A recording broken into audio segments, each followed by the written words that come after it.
everyone. Yeah, so I'm Alasdair. You may see I've brought along for moral support a couple of bits of wood. That's more my kind of thing normally. I'm a maker, I make furniture, but being part of Real Wood Studios, I'm also part of a community, and I'll talk more about that now. What I would really like to do is take you all off for a site visit of our studios and our timber yard and workshop, walk you around, and then you get a really good feel for it. But obviously we can't do that.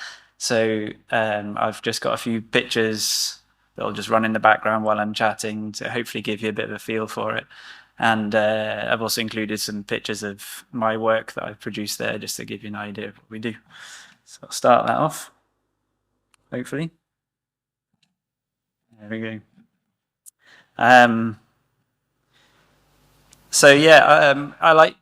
I like to describe Real Wood Studios as a centre for wood, because it leaves open lots of possibilities for what we can do there.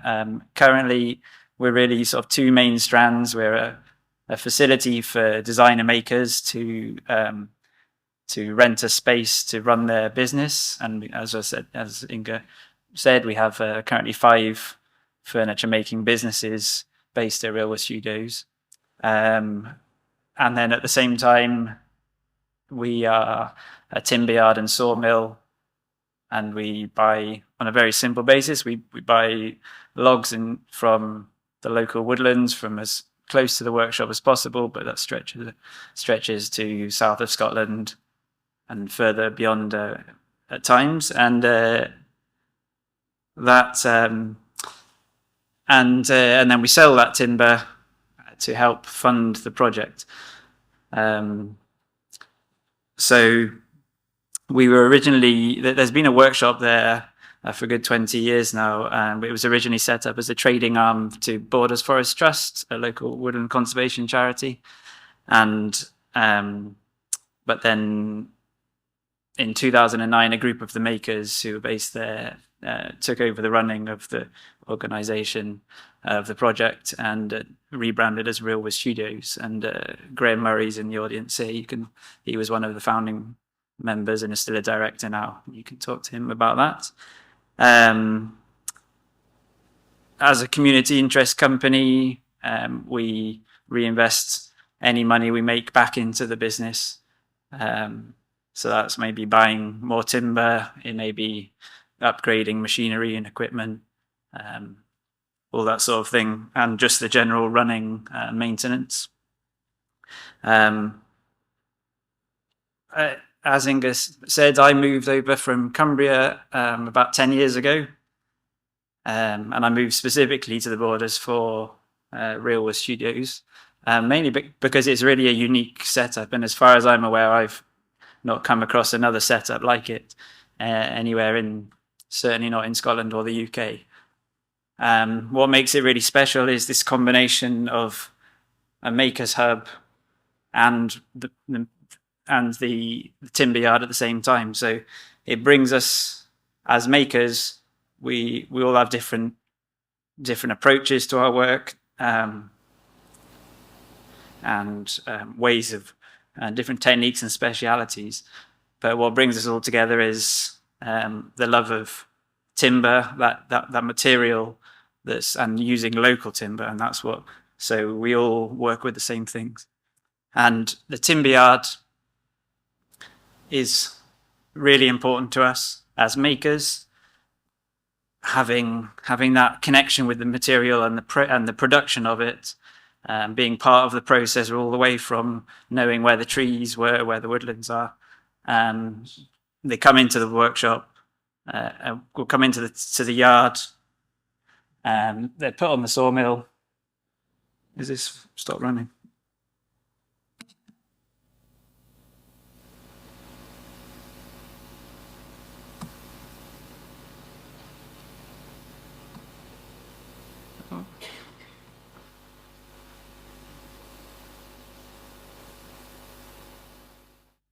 Did the video stop? Did it stop running? Oh well.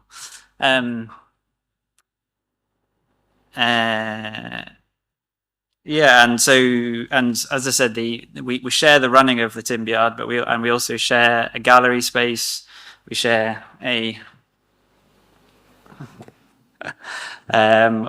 gallery space where we can promote and sell our work.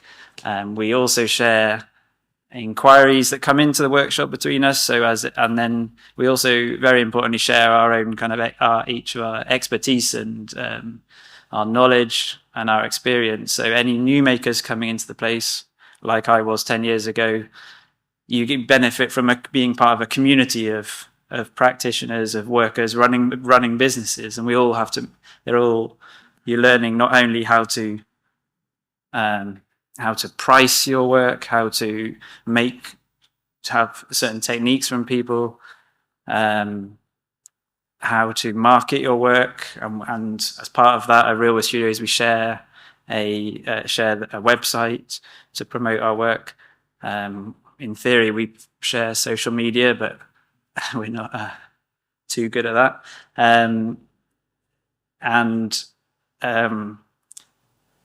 So this is that sort of mentoring of new businesses ensures that the success of each individual business based at Real Wood Studios. So as directors, we've worked hard to develop a sustainable business model. And as I said, that's with the two sides, the workshop, where the shared hub facility, where each maker pays a monthly bench fee. So that generates a certain amount of income. And then the timber, which more and more has become the sort of the main income of the business. And we focus on high value, high quality timber, which goes hand in hand with the work that we try to produce. As makers, we want the best quality timber that we can get, and as people who love trees and the woodlands, we want to put highest value possible onto those trees. And by doing that, you're supporting good management of the woodlands. You're supporting selective felling of trees, and replanting for the future, because it's a good investment. You're putting value in the woodlands. So in that sense, we're supporting the future of the woodlands. The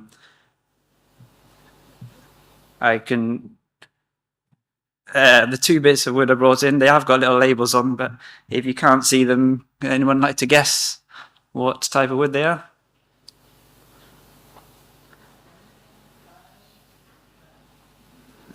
Yeah, I heard elm, someone say, yeah. So the one on your left is some bur elm that came from Edinburgh City Council about 4 years ago, and that's part of their management of Dutch elm's disease. So elm's very rare nowadays, unfortunately, but there's still pockets of it about. And the other one is a spalted sycamore, which is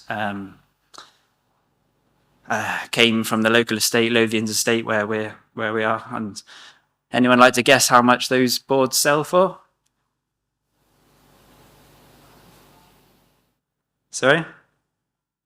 Yeah, not bad. Yeah, these boards have been, because if they were just rough sawn, then they would have a lower value. But by planing them up so that they're nice and flat already, we've done an extra process to it, added value to the wood.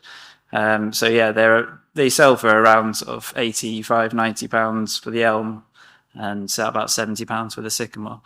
And we have a small shop full of pieces of wood like that, and then we also have a large shed full of much bigger timber, which you need the machinery to process. So we make the material accessible for local hobbyists, for people wanting to make shelves, for people wanting to do just DIY projects at home. All sorts of people pop in. They ask for our advice as makers. So we don't have a shop assistant or a gallery assistant. Whoever's available at the time stops their work, what they're doing, comes and chats to the customers. So as I say, our key strength really is the combination of the workshop and the timber yard going together, bringing the material and the makers together.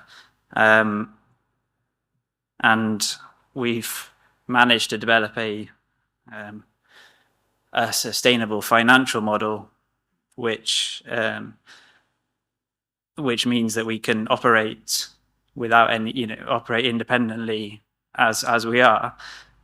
However, we are operating out of some very old buildings, and hence why we're planning a redevelopment project, and which we're seeing as an opportunity to really expand and improve the facility of what we're doing. So to have space for more makers, perhaps other wood artists, and we'll also create new jobs in the timber yard because we'll be able to expand the timber storage facilities.